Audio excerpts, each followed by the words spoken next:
Now we'll discuss about magnetic effect of current. Magnetic effect of current. What it means? What is magnetic effect of current? If current is passed through a wire, okay, then what happens?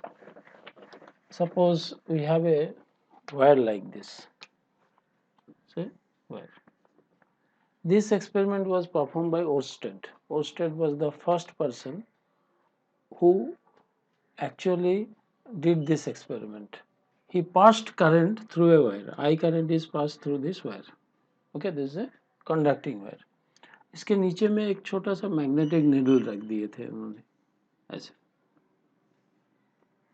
Magnetic needle has a north pole south pole. ठीक है, तो उन्होंने क्या देखा कि जैसे ही ये current pass होता है ये मैग्नेटिक निडल डिफ्लेक्ट होता है.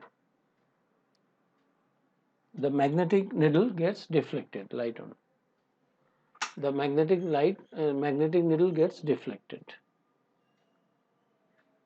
अच्छा, अभी मैग्नेटिक निडल को डिफ्लेक्ट करने के लिए मैग्नेटिक फील्ड चाहिए. इसका मतलब ये है कि जब इस वायर से करंट फ्लो हो रहा जरूर मैग्नेटिक फील्ड बन रहा होगा, तभी ना ये निडल डिफ्लेक्ट हुआ. So this experiment was perform by Ørsted. Ørsted first experimented that when current passed through a wire, okay, conductor, then magnetic field is produced. This experiment perfectly demonstrates this fact कि magnetic needle को अगर deflect करना है, बिना magnetic needle को अगर deflect करना है मैग्नेटिक फील्ड चाहिए ही चाहिए. बिना मैग्नेटिक फील्ड के तो मैग्नेटिक निडल डिफ्लेक्ट होगा नहीं. तो जरूर करंट पास करने से मैग्नेटिक फील्ड प्रोड्यूस हो रहा होगा. ठीक है, और वो जो मैग्नेटिक फील्ड है, ये वायर के लिए जो मैग्नेटिक फील्ड है वो इस मैग्नेटिक फील्ड के लिए मैग्नेटिक फील्ड के साथ इंटरेक्शन कर रहा है, जिसके कारण निडल का डिफ्लेक्शन हो रहा. करेक्ट. बाद में बायोट, शेवर्ट, लैप्लास एंड एम्पियर ये लोग ने सब आके इसका कितना मैग्नेटिक फील्ड बनता है, what is the magnitude of magnetic field, okay, कौन सा डायरेक्शन में मैग्नेटिक फील्ड बनता है, because magnetic field is a vector quantity. तो उसका डायरेक्शन क्या होगा, उसका मैग्नीट्यूड क्या होगा. तो उसका क्वांटिटेटिव जो एनालिसिस है कि करंट फ्लो होने से इतना मैग्नेटिक फील्ड प्रोड्यूस होगा, वो सब जो कैलकुलेशन है, वो सब जो एक्सपेरिमेंट है, that was given by this scientist Biot, Savart, Laplace and Ampere. They performed and they devised many theories for calculating the quantitative part of that magnetic field which is produced because of current pass through the conductor. Okay, so let us see Biot's law first.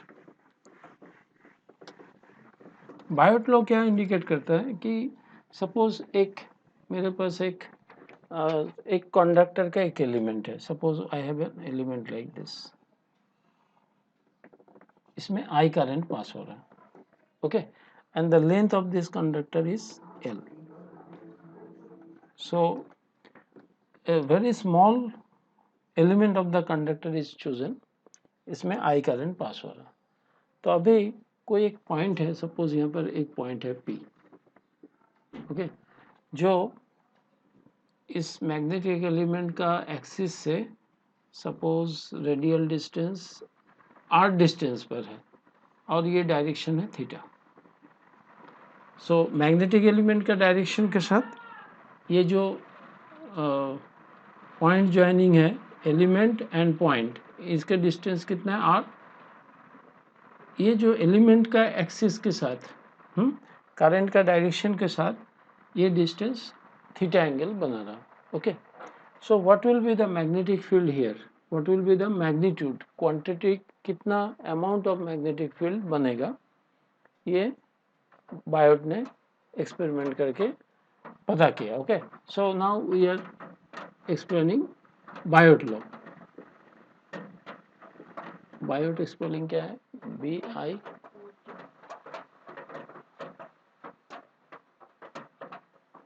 This is Ampere's experiment. BIOT Biot's law. Okay,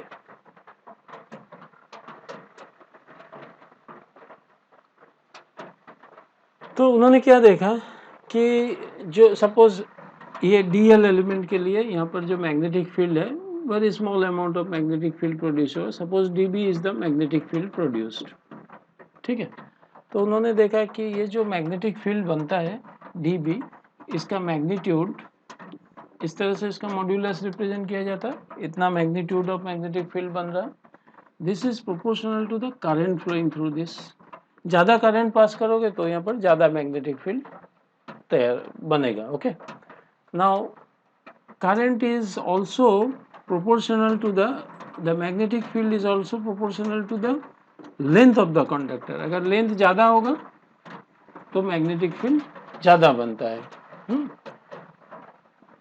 अच्छा, ये जो angle है इसके ऊपर भी current depend करता है. Okay, अगर ये एलिमेंट एकदम परपेंडिकुलरली लेंगे, यहाँ पर लेंगे, तो यहाँ पर जो मैग्नेटिक फील्ड बनेगा, जैसे जैसे एलिमेंट का मैं डायरेक्शन चेंज करते रहूँगा, मैग्नेटिक फील्ड भी चेंज होगा. Okay, so the magnitude of this magnetic field produced is proportional to this angle, sine of angle of incidence. okay, sin theta के ऊपर प्रोपोर्शनल है और डिस्टेंस के साथ इन्वर्स स्क्वायर में प्रोपोर्शनल है. मतलब अगर दूरी बहुत डिस्टेंस पे लेंगे तो मैग्नेटिक फील्ड कम हो जाएगा. ठीक है, so magnetic field is inversely proportional to the square of distance. DB is inversely proportional to 1 by R square. Biot ने इतना पता किया कि current length and sine theta के साथ प्रोपोर्शनल है और डिस्टेंस के साथ इन्वर्सली प्रोपोर्शनल है. तो जब सबको मैं कंबाइन कर देता हूँ तो DB is proportional to I DL sine theta by R square. Correct. Proportional sine को हटा, DB को मैं ऐसे भी लिखता हूँ, DB equal to some constant IDL sine theta by R square. ठीक है, K is the constant of proportionality. ठीक है, K का वैल्यू कितना होता है? K का वैल्यू होता है 10⁻⁻⁷. Okay, which is equal to μ0 by 4 pi. ठीक है, व्हाट इज μ0? μ0 इज, इसका वैल्यू होता है 10⁻⁷ हेनरी पर मीटर. μ0 क्या है? ये जो स्पेस है, इस स्पेस का परमिएबिलिटी है. ओके, उसका परमिएबिलिटी क्या है? वो सराउंडिंग मीडियम का वो प्रॉपर्टी है जो मैग्नेटिक लाइंस ऑफ फोर्स को कितना अलाउ करता है, कितना परमिट करता है, उसका मेजर है परमिएबिलिटी. सो परमिएबिलिटी किस तरह से डिफाइन करते हैं? The degree of allowance given to the passage of lines of force by the medium is called its permeability. ठीक है, तो permeability कितना हो गया? ये μ0 क्यों लिखा? μ0 is the permeability of free space, vacuum का परमिएबिलिटी ऑफ फ्री स्पेस. तो K के जगह पे हम 10⁻⁷ भी लिख सकते हैं या K के जगह पे हम लिख सकते हैं μ0 बाई 4 पाई. ठीक है, सो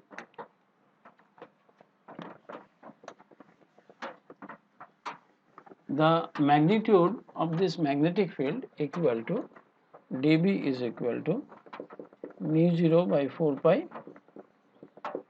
I dl sin theta by R square. अभी मान लो कि यहाँ पर एयर ना होके कुछ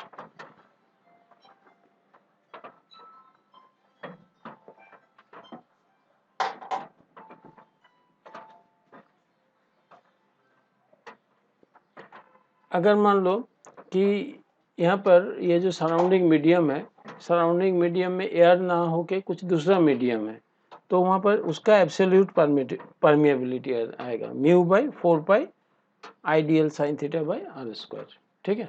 सो this is called Biot law. But इस लॉ में केवल मैग्नीट्यूड डिफाइन हो रहा है इस लॉ के थ्रू, इसमें डायरेक्शन नहीं पता चल रहा। तो इसको वेक्टोरियली, वेक्टर मेथड में अगर मैं डिफाइन करता हूँ वेक्टर इक्वेशन से, तो dB को मैं ऐसा लिख सकता हूँ, ठीक है। अच्छा, इक्वल टू म्यू 0 बाई 4 पाई, इसको जैसा है वैसा रहने दो। I is also current dl sine theta, तो इसको मैं क्या लिख सकता हूँ, dl क्रॉस r। ये r क्या है, यूनिट वेक्टर है, r is unit vector along this direction, मतलब इसका मैग्नीट्यूड 1 है एंड r का डायरेक्शन ये है। देखो a क्रॉस b क्या होता, a क्रॉस b इज ए बी साइन थीटा, ठीक है, a b sine theta. Similarly dl cross r क्या होगा, magnitude of dl is dl, magnitude of r ये यूनिट वेक्टर है तो 1 हो गया, and angle between r and dl, r इस तरफ है ना, along this OP, and dl along the direction of axis of this element है, तो ये हो जाएगा दोनों के बीच का एंगल साइन थीटा, यानी कि dl साइन थीटा के जगह पे हमने dl क्रॉस r लिख दिया। सो this is the vector equation. अच्छा, इस वेक्टर इक्वेशन में हमको इससे ये क्रॉस प्रोडक्ट है, cross product means vector product, इसका डायरेक्शन निकलता है। कैसे डायरेक्शन निकलने के लिए हमको क्या करना पड़ेगा, देखो अभी मेरा dl जो है अलोंग दिस एक्सिस, मतलब इस तरफ है, एंड r इस तरफ है, ठीक है, ऐसे हुआ। तो मैग्नेटिक फील्ड का डायरेक्शन क्या होगा, क्रॉस प्रोडक्ट में क्या आ गया, क्रॉस प्रोडक्ट का हिसाब से बोला गया कि place your right hand along the direction of first vector, तो फर्स्ट वेक्टर क्या है dl, राइट हैंड को रखो, then rotate it from the first vector towards the second vector, मतलब dl से r के तरफ क्रॉस करो।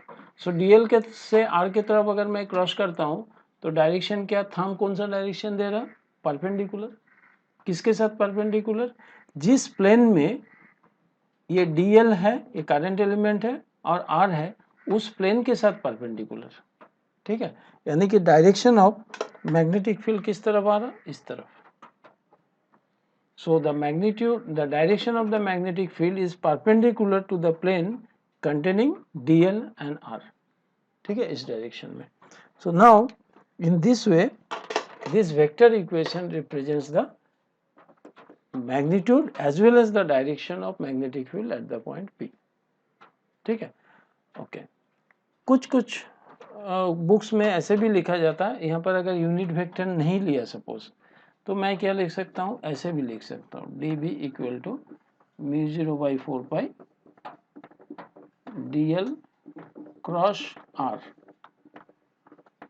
बाई r क्यूब, ठीक है। तो dl क्रॉस r अगर ये यूनिट वेक्टर नहीं होगा, मान लो dl क्रॉस r होगा, तो क्या होगा, dl magnitude of r sign theta, ठीक है।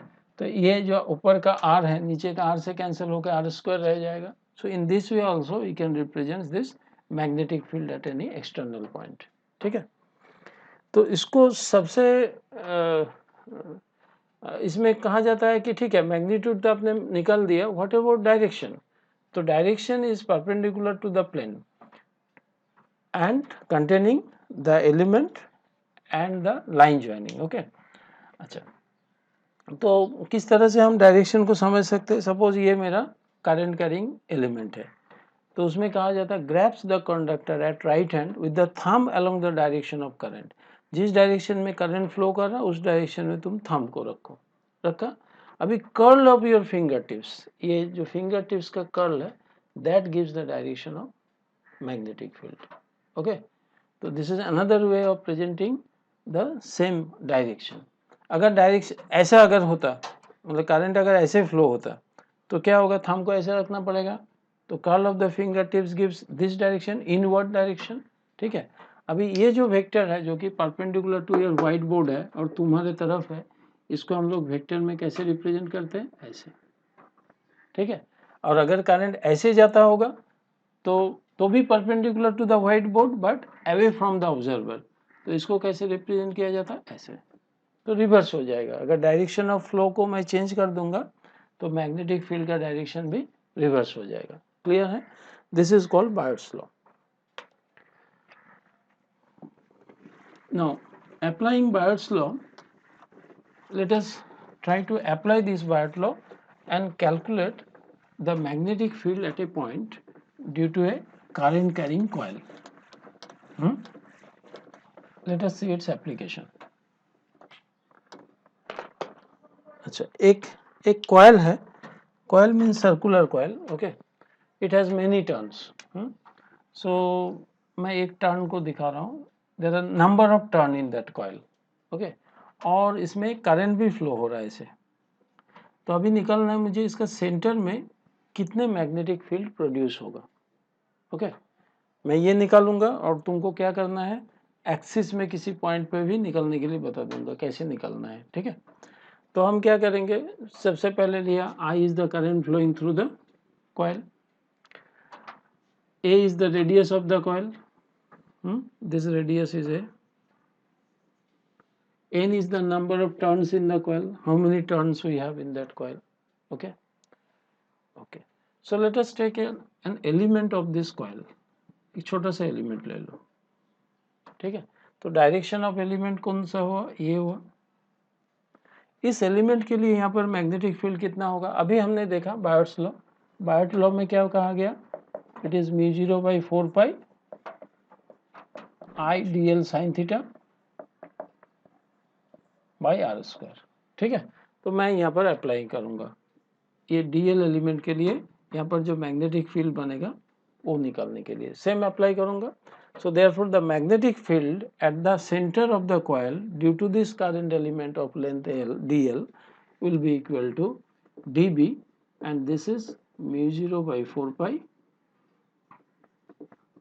I is the current, dl is the length, sin of angle between dl and radius। तो देखो dl का डायरेक्शन किस तरफ है, जिस तरफ करंट है ना, along the tangent, और रेडियस क्या है, ये है, तो इन दोनों का एंगल रेडियस और टेंजेंट 90 डिग्री में होता है, तो this will be sine 90 degree, correct, sine theta is sine 90 degree by R square. R क्या है, distance between the current element and the point जहां पर निकलना है, तो ये डिस्टेंस कितना हो गया, ए स्क्वायर। क्लियर? नाउ ये तो एक एलिमेंट के लिए हुआ, इस तरह से बहुत सारे एलिमेंट से ये कॉइल बना हुआ है। ठीक है, अगर मैं सभी एलिमेंट के लिए ले लूँ, इसके लिए कि कौन सा, अच्छा अभी डायरेक्शन क्या होगा, क्योंकि ये तो वेक्टर क्वांटिटी है, डायरेक्शन निकालने के लिए डीएल से ए के तरफ डिस्टेंस के तरफ क्रॉस करना पड़ेगा अलोंग दिस, तो थंब गिव्स दिस डायरेक्शन, मतलब अगर मैं डीएल में हाथ रख के ए के तरफ क्रॉस करूँ, है ना, तो थंब कौन सा डायरेक्शन दे रहा है, तुम्हारे तरफ डायरेक्शन दे रहा, so this direction is along this. Okay, अच्छा यहाँ पर भी एलिमेंट लेंगे तो भी direction will be along the axis, कहीं भी तुम एलिमेंट लो तो देखो डायरेक्शन ऑलवेज इस तरफ होगा। तो सभी एलिमेंट के लिए इसका जो पेरिफेरी है, इसका जो सरकमफेरेंस है, कहीं भी एलिमेंट लो, direction of the magnetic field will be same and distance is also same, distance is equal to the radius. तो इस इक्वेशन को अगर मैं सारे पूरा कॉइल के लिए निकालना चाहता हूँ तो इसको इंटीग्रेट करना पड़ेगा, मतलब सम अप करना पड़ेगा। ओके, तब जाके हम क्या कर पाएंगे, टोटल एक टर्न के लिए total magnetic field at the point वो निकलेगा। ठीक है, वो कैसे, बी निकालना है तो डीबी को इंटीग्रेट करना पड़ेगा, इंटीग्रेट करने से क्या हो जाएगा, जो कांस्टेंट है उसका तो इंटीग्रेशन होता नहीं है, μ0/4π I a square integration of dl, so integration of dB gives the total magnetic field B μ0/4π I by a square। now what is integration of dl, integration of dl मतलब total length of the coil ना, तो एक turn का coil का length कितना होगा, perimeter is equal to कितना हो जाएगा, 2 pi into A is radius, तो एक टर्न का लेंथ कितना होगा, 2 पाई ए। अगर इस कॉइल में n नंबर ऑफ टर्न्स है तो टोटल लेंथ कितना हो जाएगा, 2 पाई ए इंटू एन। ठीक है, So this is the total length of the current carrying conductor. So integration of dl means what? Total length. It means that 2 pi a into n. तो a cancel out, एक pi cancel हो गया, 2 cancel हो गया. So b is equal to mu 0 by 2 n I by a. So this is the magnitude of the magnetic field because of a circular coil carrying current. ठीक है. अच्छा, इसका direction क्या होगा? Direction is along the axis of the coil. जैसे मैं example के लिए सपोज ये मेरा कॉयल है. अच्छा, कॉयल में ऐसे करंट घूम रहा है. तो डायरेक्शन ऑफ करंट क्या होगा? तो जिस तरफ करंट घूम रहा है उस तरफ हाथ को रोटेट करो. Thumb gives the direction of magnetic field. अगर करंट ऐसे घूम रहा है क्लॉकवाइज, तो जिस तरफ करंट घूम रहा है उस तरफ हाथ को घुमाओ. Thumb gives the direction of current. ठीक है. तो यू अंडरस्टूड ना. अगर ऐसे करंट घूम रहा तो इसका एक्सेस परपेंडिकुलरली होगा, और करंट का डायरेक्शन अगर मैं रिवर्स कर दूं, ठीक है, ऐसे, तो उस तरफ करंट फ्लो करने लगेगा. ठीक है. सो the direction of the magnetic field can be obtained by rotating the right hand along the direction of current. The thumb gives the direction of magnetic field. ठीक है. So ये सब नोट्स में लिखा हुआ है, you can check it. So this is the magnitude of magnetic field due to a current carrying conductor. ठीक है. Clear?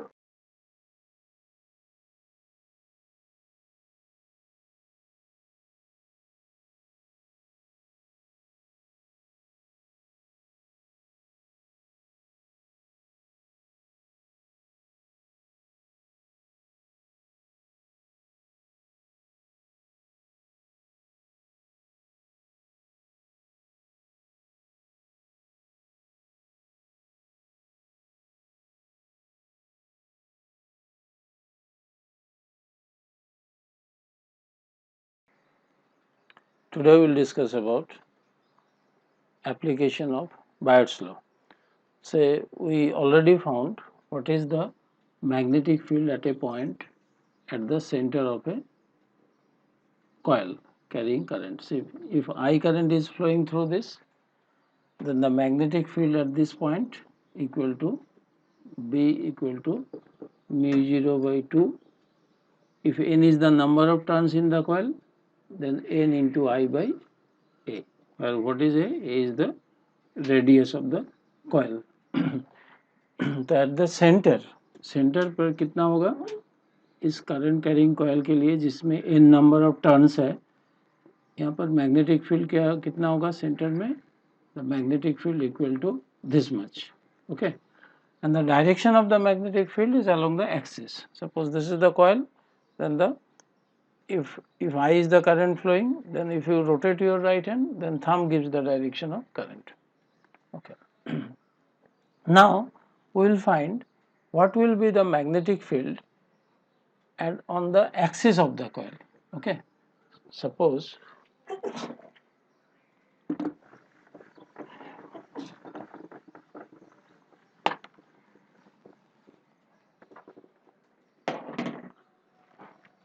मेरे पास एक ऐसा कॉइल है.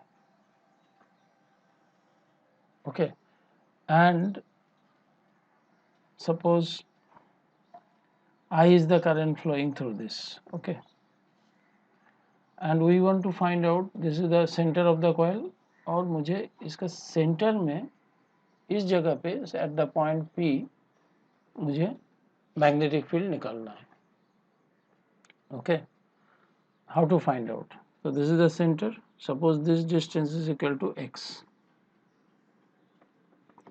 So center से x distance पर मुझे magnetic field निकालना है. Okay. So now this is our radius of the coil. Okay. So we consider n is the number of turns in the coil, a is radius of the coil, x is this distance, that is distance of the point P जहाँ पर मुझे magnetic field निकालना है from the center of the coil. Okay. X is the this distance. Okay. Now to find magnetic field at this point, let us consider a current element here. Okay, suppose dl is the length of this current element. So that the direction of current element is along the direction of current. Okay. Now if you consider an element of this coil, for this element what will be the direction of magnetic field? तो वो कैसे निकालते हैं हम लोग? जहाँ पर element है, इस एलिमेंट को और इस पॉइंट को पहले ज्वाइन कर दो, ठीक है, this is the point. Now इसके लिए मैग्नेटिक फील्ड क्या होगा? मैंने क्या बताया था?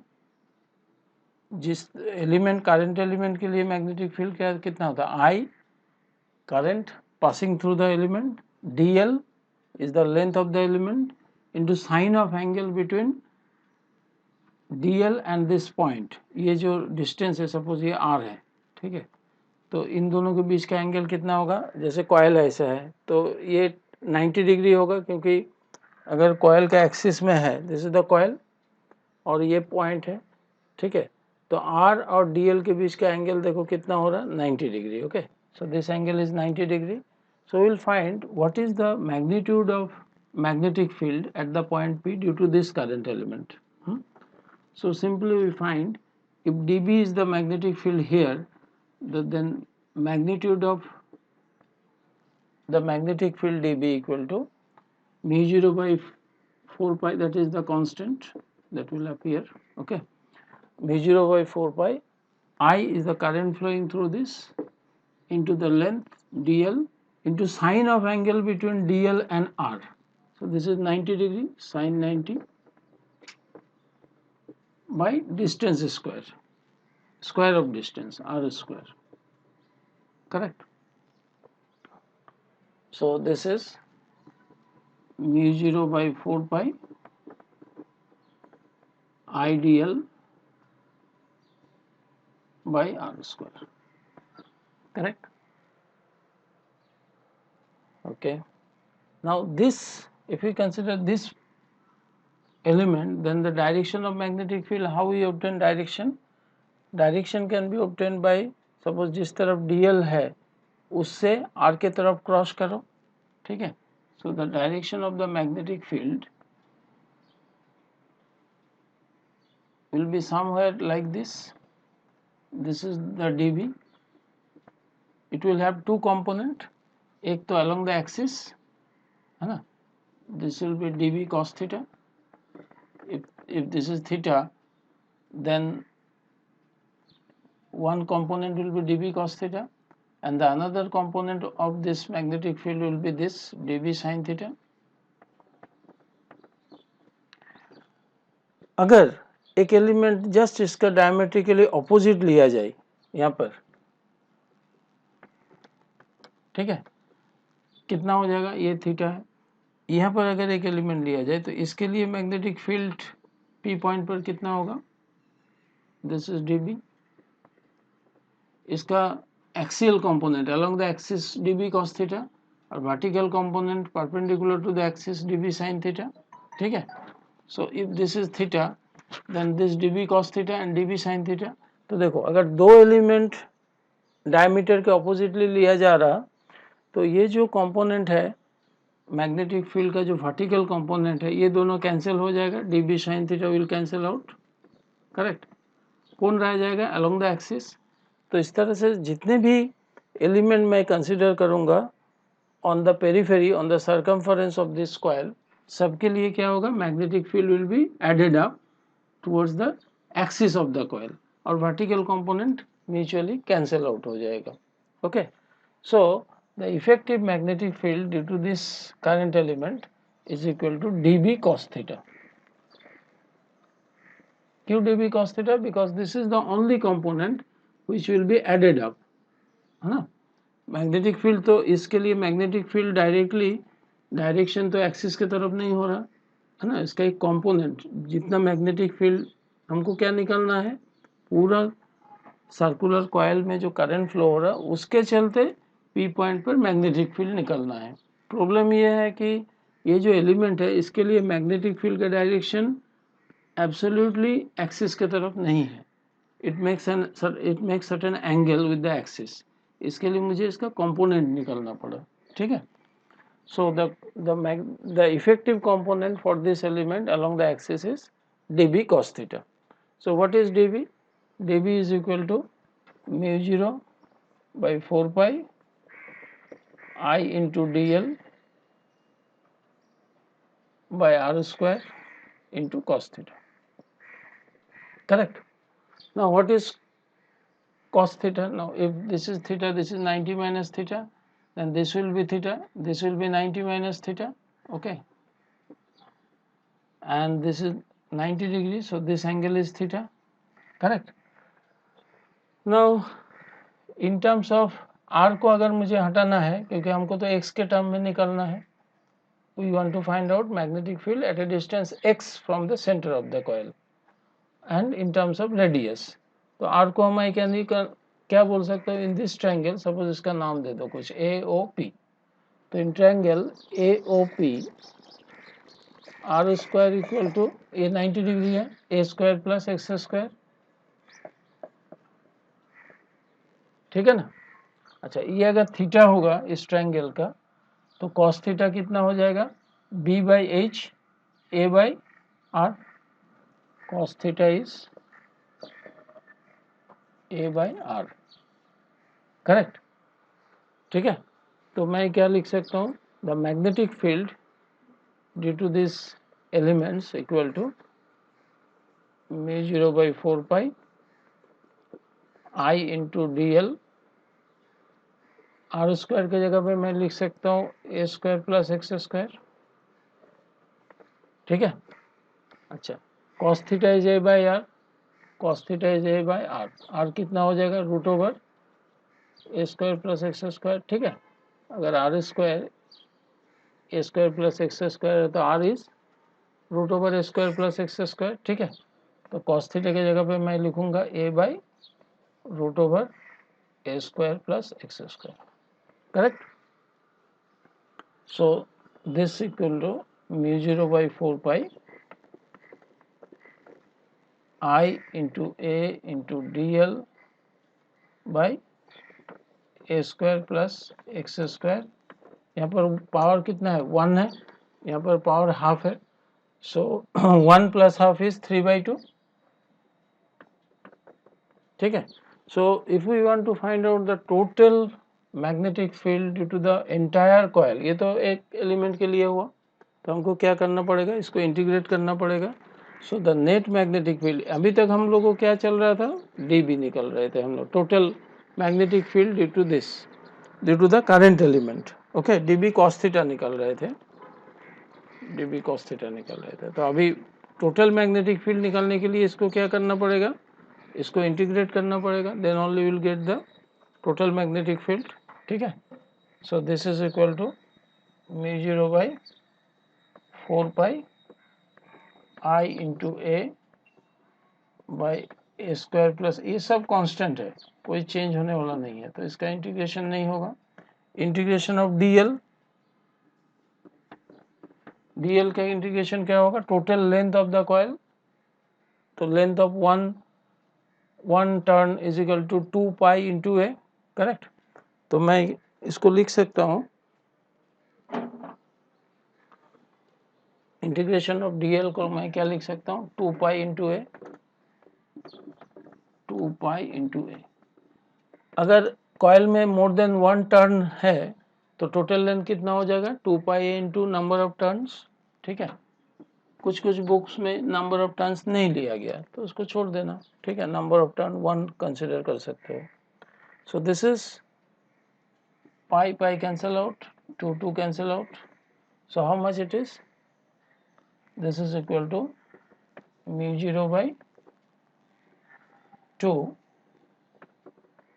n a square I a square n by a square plus x square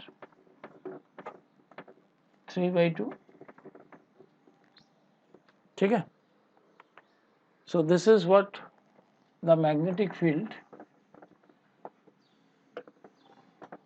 कितना हो गया? Magnetic field due to a circular coil carrying current at a distance x equal to mu 0 by 2 N I square by A square plus x square to the power 3/2। अच्छा, ये तो हो गया magnetic field का magnitude. अच्छा, अगर मुझे as a special case देखना है कि हम लोग क्या निकाला था eight the centre of the coil, तो सेंटर ऑफ द कॉइल में x 0 होगा। सो एट द सेंटर, इसी से मैं वो भी निकल सकता हूँ x इक्वल टू 0, यहाँ पर x 0 पुट कर दो, देखो कितना आ जाएगा, b इक्वल टू कितना हो जाएगा, μ0/2 एन आई ए स्क्वायर, x अगर 0 हो जाएगा तो ये निकल गया, ए स्क्वायर 3/2 मतलब ए क्यूब हो गया, ठीक है, ए क्यूब ए स्क्वायर कैंसिल हो गया, ए आ गया, ठीक है। तो कितना हो गया मैग्नेटिक फील्ड, μ0/2 ni/a ना, b इक्वल टू μ0/2 ni/a जो हमने निकाला था पहले। So at the centre of the coil is nothing but a special case जिसमें x इक्वल टू 0 पुट करने से आएगा। नाउ क्वेश्चन इज, ये तो हो गया magnetic field. Now what is the direction of magnetic field. Direction of the magnetic field कैसे निकाला जाएगा कि जिस तरफ करंट फ्लो हो रहा है उस तरफ अगर तुम राइट हैंड, सपोज मेरा करंट ऐसे फ्लो हो रहा है, ठीक है, ऐसे फ्लो हो रहा इन दिस वे, ओके, तो यहाँ पर एक्सिस है, तो मुझे कैसे यहाँ इस पॉइंट पर कैसे मैग्नेटिक फील्ड निकलेगा, डायरेक्शन कैसे निकलेगा, करंट ऐसे फ्लो हो रहा, ओके, तो मैं क्या करूँगा, जिस तरफ करंट फ्लो हो रहा उस तरफ मैं हाथ को घुमाऊंगा, तो thumb gives the direction of magnetic field which is along the axis. अगर मेरा करंट ऐसे फ्लो होता, ठीक है, अगर suppose current is flowing like this, तो मुझे क्या करना पड़ेगा, राइट हैंड को ऐसे घुमाना पड़ेगा, तो मैग्नेटिक फील्ड का डायरेक्शन क्या होगा, इस तरफ होगा, ठीक है। So if the direction of current changes, ऐसा होगा तो मुझे ऐसे घुमाना पड़ेगा along the axis perpendicular to the plane of the coil, है ना, इस तरफ हो जाएगा। अगर ऐसा हो गया डायरेक्शन तो अपोजिट हो गया, तो if the direction of current reverse then मेरा मैग्नेटिक फील्ड का डायरेक्शन भी रिवर्स हो जाएगा, okay. So this is about finding magnetic field on the axis of a circular coil carrying current, ठीक है। ये फॉर्मूला याद रखना पड़ेगा तुमको डायरेक्ट एप्लीकेशन के लिए, क्योंकि जब न्यूमेरिकल्स आएगा कि इतना डिस्टेंस पर ये रेडियस है, इतना नंबर ऑफ टर्न्स है, मैग्नेटिक फील्ड क्या होगा बताओ, okay. So then you need this formula. Now we'll study about Biot-Savart law. Biot-Savart law क्या है, that is finding the magnetic field at a point due to an infinitely long conductor. तो suppose मेरे पास एक infinitely long conductor है, एक infinitely long conductor है, okay. Now suppose this is my conductor.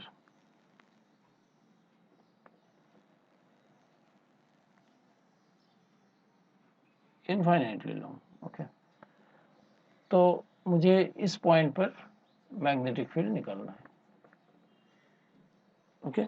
मैं क्या करूँगा, मैं सबसे पहले तो एक एलिमेंट ले लूँगा, element of the conductor is taken here, तो इसको मैं एक्स एक्सिस मान लेता हूँ, चलो, तो डी एक्स हो गया इसका length, length of this element, current element is X, D X, A I is the current flowing through this conductor, समझ में आया। Now what we are doing, because of an infinitely long conductor we will find magnetic field at this point P. So this is Biot-Savart law.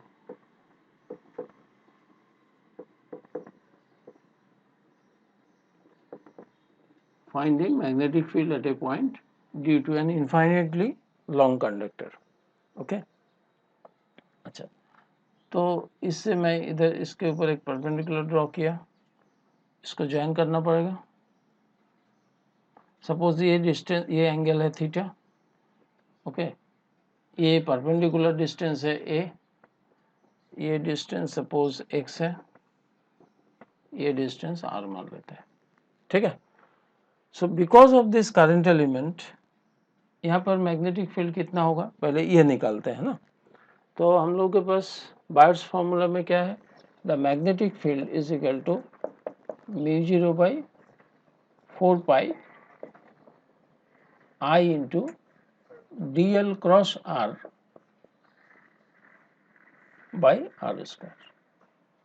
r is the unit vector, ठीक है।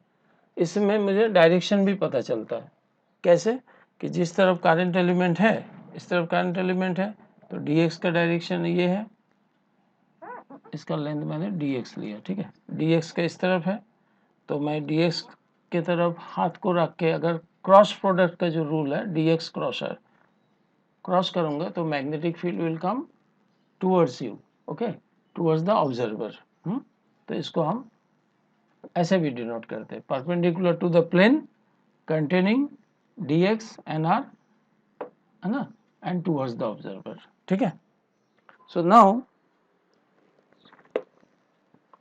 इसका magnitude निकालते हैं, कितना होगा, देखो ये हो जाएगा μ0/4π I into dx and r के बीच में एंगल कितना है, थीटा है। सो dx यूनिट वेक्टर है r, तो इसका मैग्नीट्यूड 1 हो गया, into 1 into sine of angle between cross product, है ना, a cross b is a b sine theta, तो dx और r के बीच में एंगल है sine theta by r square. ये हो गया magnitude of the magnetic field at the point P। इसको मैं दिखाने के लिए ऐसे लिख सकता हूँ dB, ठीक है। ये इसका डायरेक्शन किस तरफ होगा, जिस प्लेन में dx और r है उस प्लेन के साथ परपेंडिकुलर है, समझ गया। तो अगर ये प्लेन है, व्हाइट बोर्ड का प्लेन है, तो इसके साथ परपेंडिकुलर प्लेन कौन है, ये इस प्लेन में है। तो 3 डायमेंशनली अगर मुझे दिखाना है कि कौन सा प्लेन में है, तो ऐसा एक प्लेन इमेजिन कर सकते हो।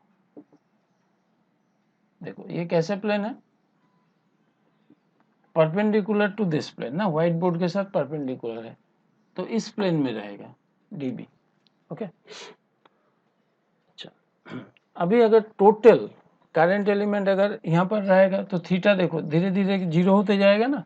ये एलिमेंट इनफाइनाइटली लॉन्ग का मतलब क्या है, इनफाइनाइटली लॉन्ग का मतलब है कि ये जो डिस्टेंस है जिस पॉइंट पे निकलना है, इस डिस्टेंस, ये डिस्टेंस बहुत ही कम है compare to the length of the conductor, मतलब पता ही नहीं चलेगा, मतलब यहाँ पर अगर है इतना बड़ा दिखेगा कंडक्टर, तो this distance is negligible compare to the length of this conductor. तो ये मैं यहाँ पर लिमिट कर दिया, but this actually extends the element, ये जो कंडक्टर है ये इनफाइनाइटली लॉन्ग है। So by infinitely long conductor we mean that this distance is negligible compared to the length of the conductor, okay। तो अगर मुझे इस इक्वेशन को मैं अगर इंटीग्रेट कर दिया, तो टोटल मैग्नेटिक फील्ड मिल जाएगा, बिकॉज एक एक एलिमेंट का मैं इस तरह से मैग्नेटिक फील्ड निकालूंगा और ऐड करते जाऊंगा, तो सारे एलिमेंट के लिए मैग्नेटिक फील्ड यहाँ पर एडेड अप हो जाएगा, so we'll get the total magnetic field। but इस इक्वेशन को इंटीग्रेट इजीली नहीं किया जा सकता, क्यों, बिकॉज जब एलिमेंट यहाँ से यहाँ पर जाएगा तो थीटा चेंज हो जाएगा, थीटा विल चेंज ना, when the element comes towards theta देखो बढ़ रहा, when element is going far away theta is decreasing, तो इसमें theta is one variable, element का length itself can vary, that is another variable, also the distance changes na, when the element shifts from one point to other the distance changes। so this equation contains 3 variables, कौन सा variable है, x, r and theta। तो जब 3 variable होगा तो इसको हमको क्या करना पड़ेगा, 1 वेरिएबल के टर्म में पहले एक्सप्रेस करना पड़ेगा, ठीक है। So let us do it. अच्छा सबको हम एक पर्टिकुलर वेरिएबल के टर्म में रिप्रेजेंट करेंगे, ठीक है। तो देखो इस इक्वेशन में अगर हम लेते हैं r और a के बीच में, a तो कांस्टेंट है, तो इन दोनों के बीच में क्या रिलेशन होगा, sine theta is equal to, sine theta is P by H A by R ना, तो R equal to A by sine theta, मतलब A कोसेक थीटा। चलो इसको इक्वेशन नंबर 1 दे देता हूँ, इसको इक्वेशन नंबर 2। R को in terms of theta convert कर दिया क्योंकि A कांस्टेंट है, theta is self variable dx है ना। तो x और a के बीच का क्या रिलेशन है बताओ? tan theta is p by B, tan theta is p by B. तो x इक्वल टू कितना हो गया? a, x equal to a by tan theta, मतलब a cot थीटा, ठीक है, a cot थीटा। तो cot थीटा का integration कितना होता है? dx a cosec square theta D theta. cot theta का इंटीग्रेशन कितना होता है? Cosec square theta D theta. Okay, तो ये जो इक्वेशन था मेरा D B equal to this much, इसमें मुझे डी एक्स आर ये दोनों का and theta is itself variable, ये सब हम रिप्लेस कर देंगे, ठीक है। तो इजी हो जाएगा मेरा कैलकुलेशन। तो मैं इसको अभी हटा देता हूँ।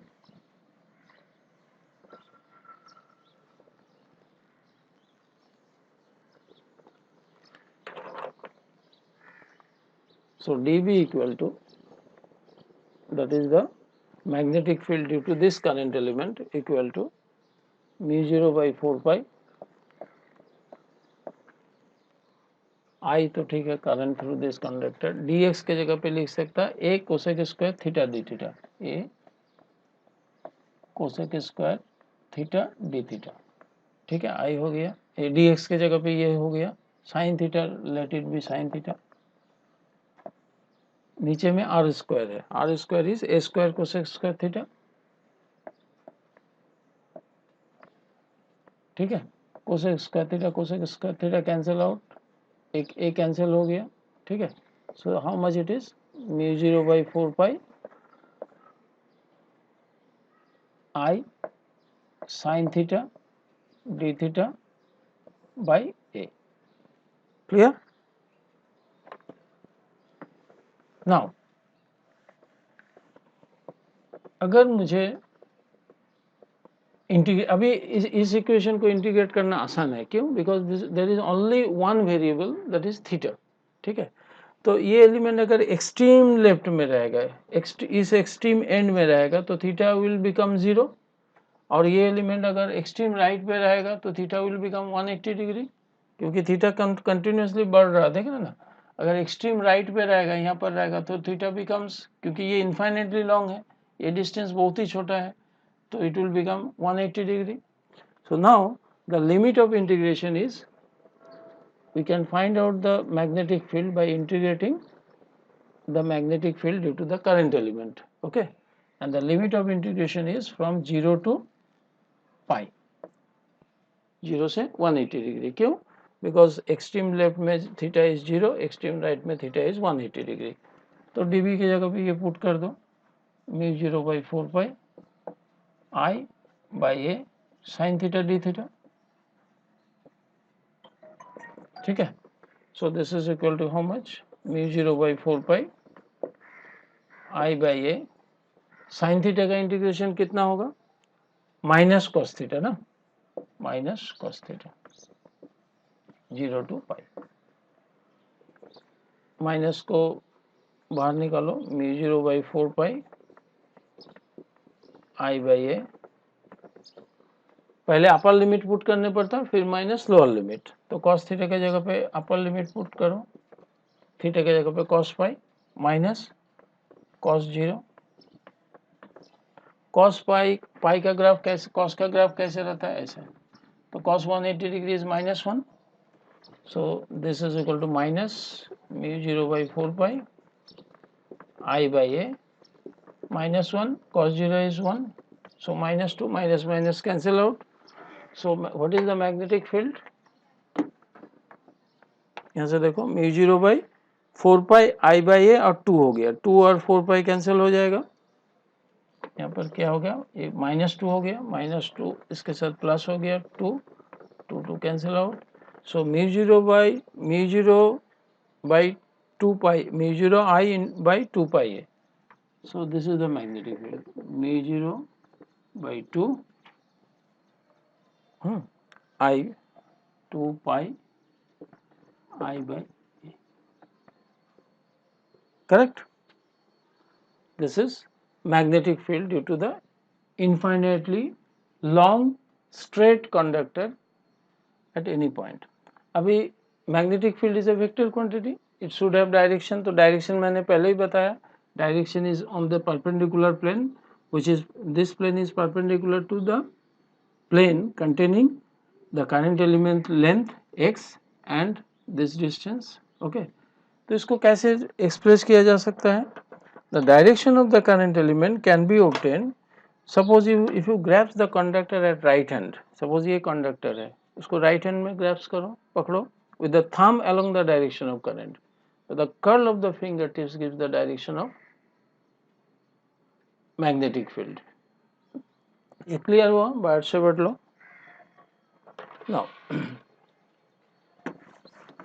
अभी magnetic field on the axis of a solenoid, toroid, ये सब क्या है? इसका मैं derivation है, how to find out, how to derive all these things. But ये solenoid क्या है? Solenoid is basically spiral coil, है ना? Helical coil. Suppose very closed space. ऐसा. This is called solenoid. Number of turns very closely spaced, है ना? And helical in nature. तो अगर इसमें current flow होगा, ऐसे current अगर flow होगा, so what will be the magnetic field? So if you see the magnetic field ना on the axis, ये suppose solenoid का ये axis है. So only the component, इसके लिए कितना होगा? देखो जितने भी current flow हो रहा ना, ऐसे ऐड करते जाओ तो along the axis ही होगा. तो we can find out, suppose n is the number of turns in the coil, a is radius of this coil, ठीक है? In terms of that we can find out the magnetic field due to a solenoid, ठीक है? Similarly there is one hollow ring, suppose एक ring है ऐसा, ये ring है, okay? ring के अंदर क्या हो गया कि I have different types of different turns are wound, मतलब इसमें turns है ऐसे,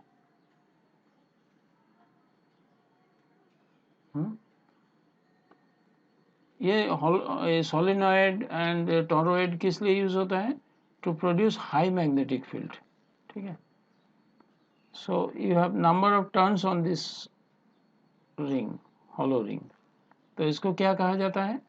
This is called toroid. एक इनपुट रहेगा और एक से फाइनली बाहर निकल रहा है, ठीक है? Current in current out. तो this is called toroid. Number of turns are wound on a hollow ring called toroid. This is solenoid and this is toroid. A combination of solenoid and toroid is used to produce high magnetic field. Television set में use होता है, okay? और toroid can be used to generate, okay, high magnetic field. अच्छा, okay.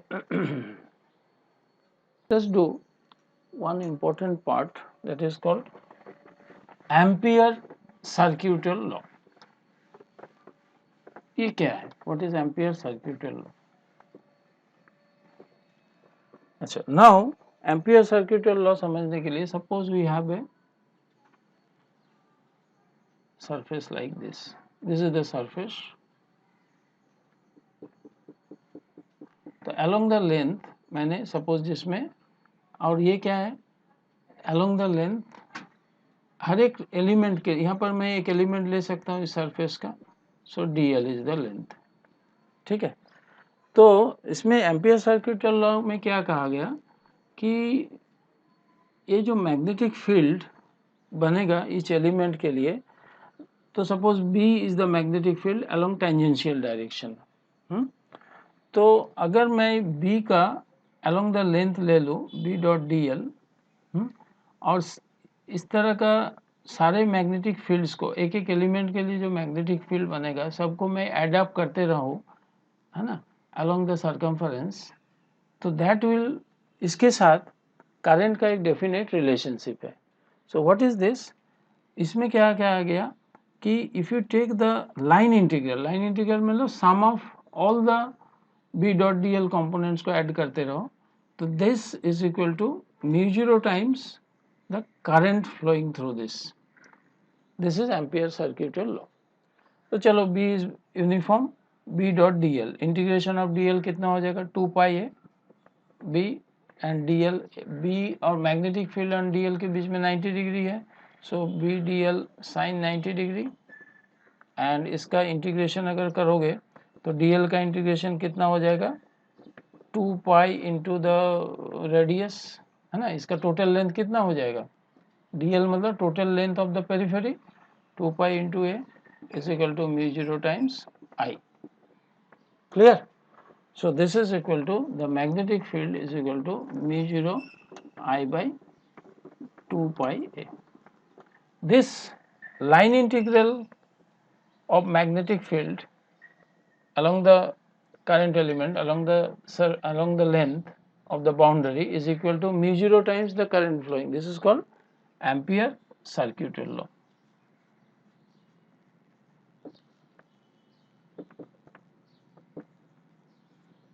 Correct? Okay. Now one more very small topic, that is the mechanical force experienced by a current carrying conductor. Now we will see what is this mechanical force experienced by current carrying conductor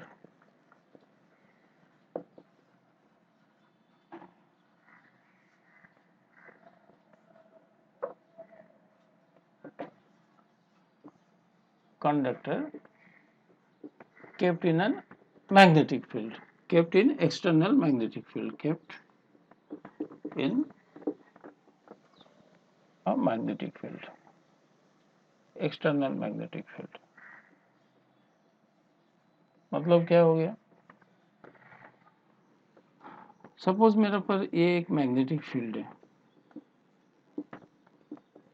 magnetic field का induction vector B Tesla में major किया जाता है. Okay, यहाँ पर मेरा इस तरह का एक फील्ड है और यहाँ पर मेरा एक करंट कैरिंग एलिमेंट है, करंट कैरिंग कंडक्टर है जिसमें आई करंट फ्लो हो रहा.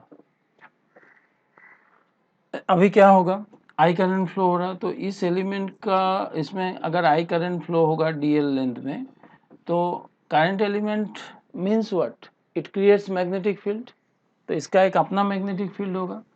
अच्छा, इसको अगर दूसरे एक एक्सटर्नल मैग्नेटिक फील्ड बी में रख दोगे, so it will experience a force. ठीक है ना. So what is the force experienced, वो मुझे निकालना है. तो देखो हम कैसे निकालेंगे इसको, what is the force experienced.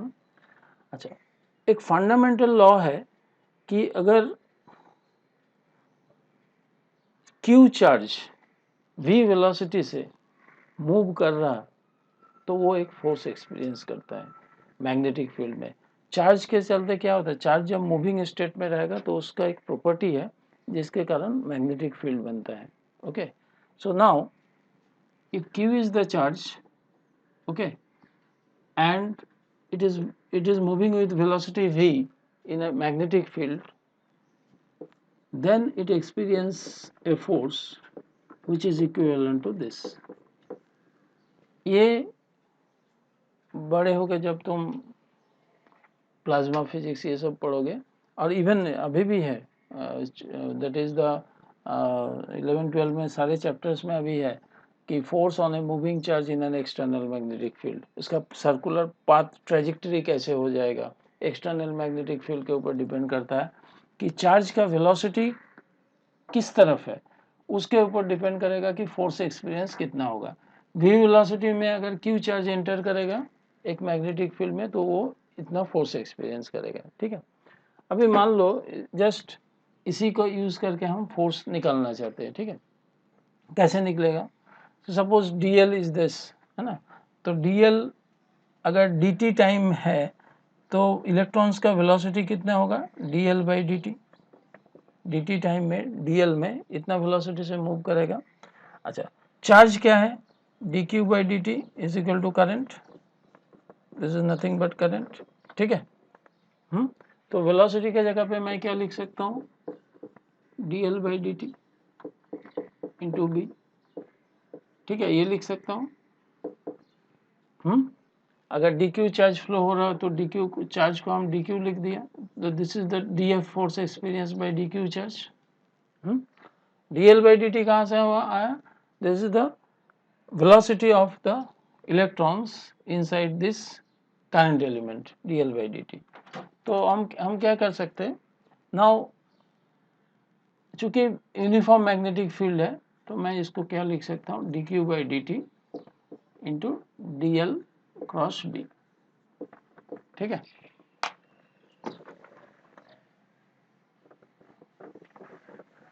dt को मैंने बाहर निकाला, यूनिफॉर्म लेंथ है। So this is current, dl का लेंथ हो जाएगा suppose l cross b। So this is the df, this is the force experienced, total length ले लिया, इसको करंट बोला, ओके। सो अगर 90 डिग्री है तो i l into B into sine 90 degree, ठीक है। So this is the force experienced, so therefore the force experienced by a current carrying element, जिसमें I करंट फ्लो होगा, तो कितना फोर्स एक्सपीरियंस करेगा? I current flowing through the current element into length of the current element into B, of course it depends on the angle into sine of angle between them. अभी तो मैं sign 90 degree लिया था तो 1 हो गया था। तो स्पेशल केस में क्या है कि अगर करंट एलिमेंट ये है तुम्हारा मैग्नेटिक फील्ड और करंट एलिमेंट अगर ऐसे रखा हुआ है, आई करंट अगर ऐसे फ्लो हो रहा है कंडक्टर के थ्रू तो 90 डिग्री है, तो उस स्पेशल केस में क्या होगा? फोर्स इज इक्वल टू होगा आई एल बी, है ना, otherwise it will be I L B sine theta, where theta is the angle between the direction of current and external magnetic field, ठीक है। एक simple सा एप्लीकेशन इसका मैं करना चाहता हूँ।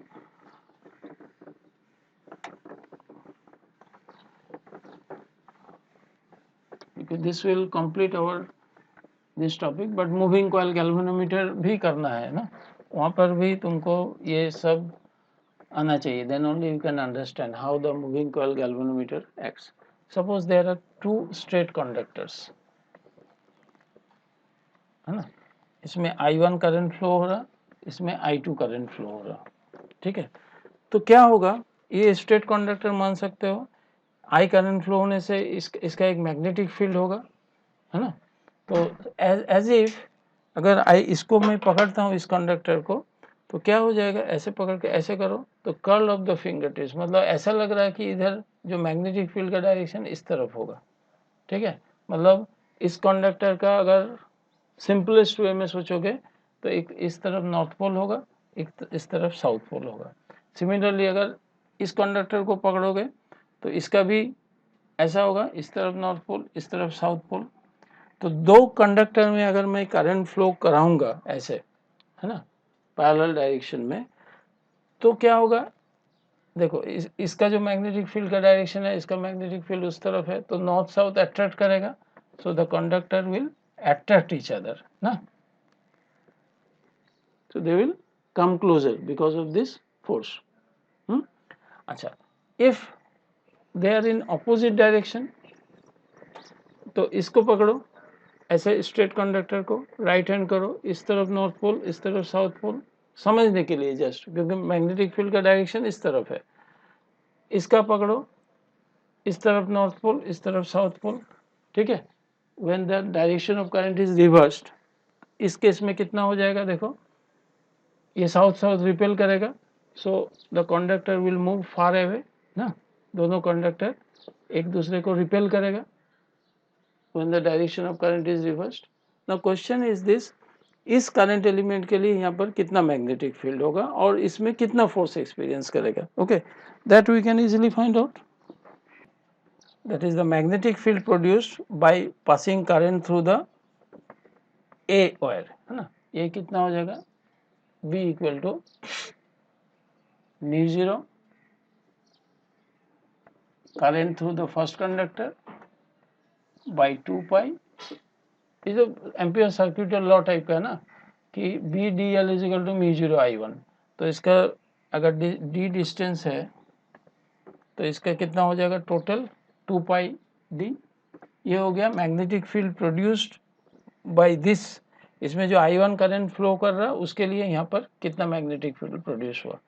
अभी इसमें फोर्स कितना लगेगा, the force experience is equal to कितना होगा, अभी मैंने दिखाया ना current flowing through this element है ना, I2 is the current flowing through this element, length of this conductor B है ना जिसमें करंट फ्लो हो रहा इनटू द मैग्नेटिक फील्ड. ए के चलते यहाँ पर जितना मैग्नेटिक फील्ड है B, तो कितना हो जाएगा I2 into length into B, मतलब mu 0 I1 by 2 pi D. So mu 0 I1 I2 L by 2 pi d. So this is what is the force experienced by current carrying conductor, है ना, because of the another current carrying conductor. Okay. So let's quick revise this what we have done.